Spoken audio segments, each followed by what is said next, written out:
थोड़ा और पतला बनाना पड़ेगा। अरे देखिए देगा। ये देखो गाइस, ये कर रहे हैं हम आज पतरोड़ू। इसको ना अलग अलग जगह पे अलग अलग नाम से बोलते हैं, जैसे पतरोड़ू, पत्रेड़ हो गई,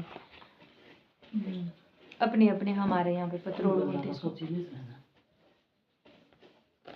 तो देखो गाइस, इसके मैं ऐसे डंठल काट रही हूँ। अब बीज का जो इसका हिस्सा है, ये वाला जो दिख रहा है, इसको हम यहाँ से ऐसे करेंगे, तब इसका ये ऐसे इसमें मसाला अच्छे से लगता है। तो ये देखो गाइस, इसका बनाने का प्रोसेस ऐसे। हम इसमें मसाला, ये देखो, ये हमने इसके लिए मसाला रेडी कर दिया है।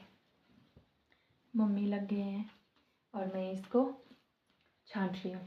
ये देखो गाइस, आज तो मज़ा आ जाएगा। Yummy yummy.